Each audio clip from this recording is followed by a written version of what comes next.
পশ্চিমবঙ্গ সরকারের জনশিক্ষা প্রসার দপ্তরের মুর্শিদাবাদ জেলার আধিকারিক, জেলা শিক্ষা প্রসার দপ্তরের আধিকারিক মাননীয়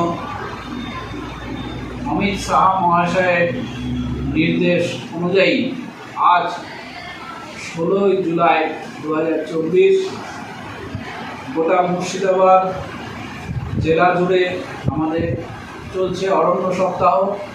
সেই অরণ্য সপ্তাহে আমরা আমাদের বিদ্যালয়ে অর্থাৎ ঝুনকা প্রতিবন্ধী আলোক নিকেতনে ছাত্রছাত্রীদের এবং শিক্ষক অশিক্ষক কর্মীদের নিয়ে আমরা বৃক্ষরোপণ কর্মসূচি পালন করলাম, যেটা এই গোটা সপ্তাহ ধরে আমাদের জেলা জনশিক্ষা দপ্তরের অধীনে সকল প্রসিদ্ধ বিদ্যালয় এবং রেকগনাইজ যেগুলো প্রসিদ্ধ নয় সেরকম বিদ্যালয়ে এই কর্মসূচি চলছে বা চলবে।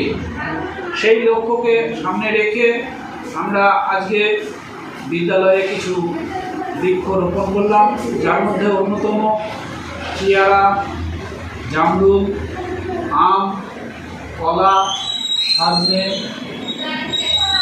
ইত্যাদি। তো এই কর্মসূচিতে আমাদের এখানে উপস্থিত হয়েছিলেন বেলডাঙ্গা ব্লক 1-এর জয়েন্ট বিডিও সাহেব। এছাড়াও ওনার সঙ্গে উপস্থিত ছিলেন আমাদের জনশিক্ষা প্রসার দপ্তরের এমইও সাহেব।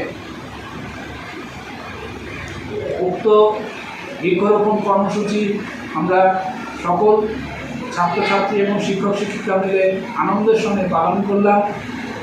আগামী দিনেও ঠিক এইভাবে পৃথিবীকে সবুজে গড়ে তুলতে প্রত্যেক বছর আমরা এইভাবে বৃক্ষরোপণ কর্মসূচি করে যাব। ধন্যবাদ।